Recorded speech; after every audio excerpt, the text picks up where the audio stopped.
మన కొరకు తన రక్తంను చిందించి పాప పరిహారార్థ బలిగా తను తాను అప్పగించుకున్న మన ప్రభువును రక్షకుడైన యేసుక్రీస్తుకే ఘనత మహిమను చెల్లిస్తూ మీ అందరికీ నా శుభములు. ఈ రోజు మన ధ్యానం లూకాసు వార్త 19వ అధ్యాయం 36 నుంచి 48 వచనాల వరకు. దీంతో 19వ అధ్యాయం ముగుస్తుంది. 36 నుండి 40 వచనాలు చూసినట్లయితే, ఆయన వెళ్ళుచుండగా తమ బట్టలు దారి పొడుగునా పరిచిరి. ఒలీవల కొండ నుండి దిగుచోటికి ఆయన సమీపించుచున్నప్పుడు శిష్యులు సమూహమంతయు సంతోషించుచు, ప్రభు పెరట వచ్చు రాజు స్తుతింపబడునుగాక, పరలోకమందు సమాధానమును, సర్వోన్నతమైన స్థలంలో మహిమయు ఉండునుగాక అని తాము చూచిన అద్భుతములన్నిటిని గురించి మహాశబ్దంతో దేవునికి స్తోత్రం చేయసాగిరి. సమూహంలో ఉన్న కొందరు పరిసయ్యులు, బోధకుడా, నీ శిష్యులను గద్దింపుమని ఆయనతో చెప్పగా, ఆయన వారిని చూచి, వీరు ఊరుకుండిన ఎడల ఈ రాళ్లు కేకలు వేయనని మీతో చెప్పుచున్నానెను. దీంతో 40వ వచనం వరకు మనం చదివాము. అయితే దీన్ని మొదటిగా మనం అర్థం చేసుకోవటానికి ప్రయత్నం చేద్దాం. ప్రభువుని గురించి, ఆయన చేసిన కార్యాలను గురించి గొప్ప శబ్దంతో స్తోత్రం చేస్తుంటే సహించలేని పరిస్థితులకు ప్రభు చెప్పిన సమాధానం ఇది. మీరు ఊరుకుంటే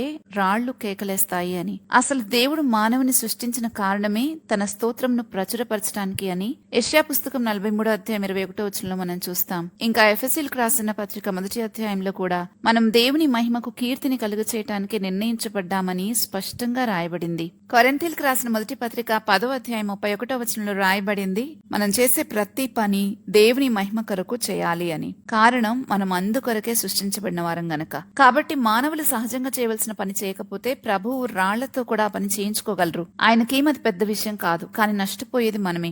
ఎలా నష్టపోతామో అనిపిస్తుందేమో. దానికి జవాబు బైబిల్ ఏం చెప్తుందంటే, సహజంగా మనం ఆహారం తీసుకుంటే మనకు బలం వస్తుంది అని అనుకుంటాం కదా, అది నిజం కూడా. కానీ వాక్యం ఇంకో విషయాన్ని కూడా చెప్తుంది. ప్రభువునందు ఆనందిస్తే బలం వస్తుంది అని నెహెమ్యా పుస్తకం 8వ అధ్యాయం 10వ వచనంలో రాయబడింది. ప్రభువునందు ఆనందించేవారు స్తుతి చేయకుండా ఉండలేరు కదా. మరి అది మనకు బలాన్నిచ్చే విషయం. ప్రభువునందు ఆనందించని వారు నిరాశలో కూరుకుపోతుంటారు. అది మన ప్రాణాత్మ దేహాలను క్షీణింపజేస్తుంది. ఆ విధంగా నష్టపోతాం. అంతేకాదు, ఆయనకు చెల్లించాల్సిన కృతజ్ఞతాస్తుతులు చెల్లించడంలో మనం గనక ఫెయిల్ అయితే, కృతజ్ఞత లేని వారంగా మనం పొందుకోవలసిన దేవుని దయను పోగొట్టుకుంటాం. దేవునికి దూరం అవుతాం. అజ్ఞానంలోనూ పాపంలోనూ బ్రతకాల్సి వస్తుందని రోమీయులకు రాసిన పత్రిక 1వ అధ్యాయం 18 నుంచి 30 వచనాలు మనం చదివితే మనకు అర్థమవుతుంది. ఇంకా చూస్తే, ఆయన గుణాలను ప్రచురపరచడానికి మనం ఉన్నాము అని పేతురు తన పత్రికలో రాస్తున్నాడు.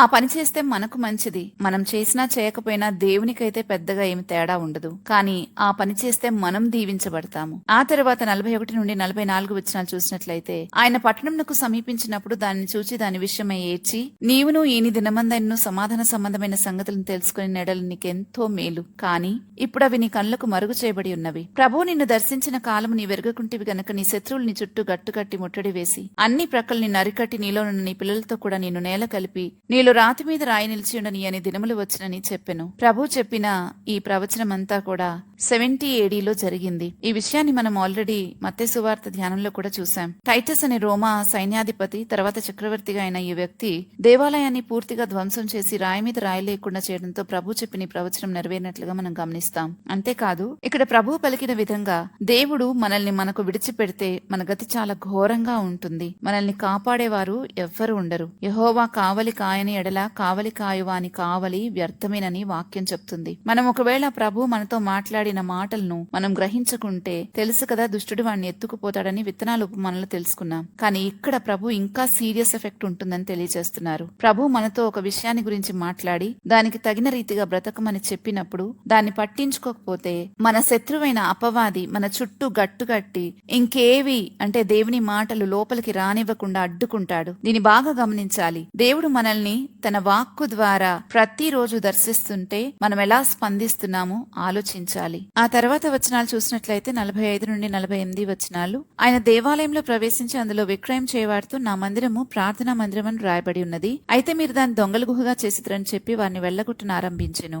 ఆయన ప్రతి దినమును దేవాలయంలో బోధించుచున్నప్పుడు ప్రధాన యాజకులను, శాస్త్రులను, ప్రజలలో ప్రధానులను ఆయన నాశనం చేయ చూచుచుండ్రి. కానీ ప్రజలందరూ ఆయన వాక్యమును వినుటకు ఆయన హత్తుకుని ఉండ్రి గనక ఏమి చేయవలనో వారికి తోచలేదు. దీంతో ఈ అధ్యాయం ముగుస్తుంది. ఈ సందర్భాన్ని గనక మనం గమనిస్తే, ప్రభువు అక్కడ కట్టబడిన దేవాలయాన్ని గురించి మాట్లాడుతున్నారు. కానీ మనం ఇక్కడ దీన్ని అన్వయించుకోవలసిన విధానం ఏంటంటే, మన దేహం అనే దేవాలయం, దాన్ని పవిత్రంగా కాపాడుకోవాలి అని వాక్యం సెలవిస్తా ఉంది. ఇంకా దాన్ని దొంగల గుహగా చేయకూడదు. మనం ప్రార్థించకపోతే అది దొంగల గుహగానే మారిపోతుంది. మన దేవాలయాన్ని దేనితో నింపాలో దానితో నింపాలి, లేకపోతే దొంగల గుహగా మారిపోతుంది. దేనితో నింపాలని వాక్యం చెప్తుందంటే పరిశుద్ధాత్మతో, వాక్యముతో, ప్రేమతో, నీతి ఫలములతో, సమాధానంతో నింపబడాలని వాక్యం సెలవిస్తా ఉంది. వీటితో మనం నింపబడాలి అనంటే వాటిని గురించిన ప్రార్థన మనం చేయాలి. చివరి వచనంలో చూస్తున్నాము, ప్రజలందరూ ఆయన వాక్యం వినుటకు ఆయనను హత్తుకొనిరి అని. మనం కూడా చేయవలసిన పని అదే. మనం ఆయన వాక్యము కొరకు ఆయనను హత్తుకోవాలి. ఆయన తన మార్గాన్ని మనకు నేర్పిస్తున్నప్పుడు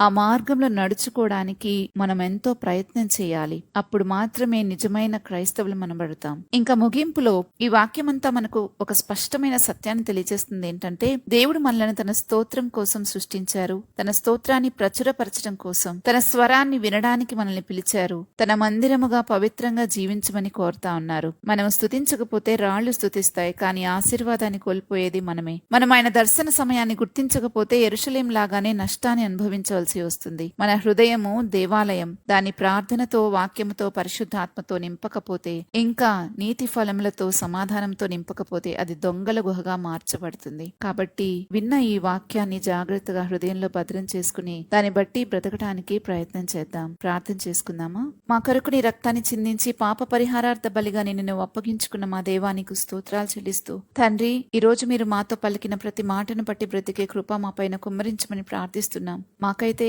అటువంటి శక్తి లేదు. మీరు మీ శక్తిని ప్రసాదించండి. పరిశుద్ధాత్మ శక్తితో మమ్మల్ని నింపండి. మేము మీ స్తోత్రంను ప్రచురపరచడానికి, మీ గుణాతిశయాలను ప్రచురపరచడానికి, మీ మహిమకు కీర్తిని తేవడానికి ఎల్లప్పుడూ ప్రయత్నం చేయడానికి సహాయం చేయండి. మా ప్రయత్నాలన్నింటినీ సఫలపరచండి. మేము ప్రభువా, నీవు మాట్లాడిన ప్రతి మాటను గుర్తించి దాని ప్రకారం స్పందించే మనసు మాకు దయచేయండి. ఈ దేవాలయాన్ని చక్కగా తండ్రి మరి వాక్యముతోనూ, పరిశుద్ధాత్మతోనూ, నీతి ఫలములతోనూ, సమాధానంతోనూ నింపుకుని పవిత్రంగా కాపాడుకోవడానికి నిరంతరము మాపై నీ కృపను కుమ్మరించమని వేడుకుంటూ ఈ మనవులన్నీ యేసుక్రీస్తు ప్రభువారి నామంలో బ్రతిమాలుతున్నాము తండ్రి. ఆమేన్. రేపటి ధ్యానంలో మరలా తిరిగి కలుద్దాం. అంతవరకు దేవుని కృప మనందరికీ తోడైనను గాక. ఆమేన్.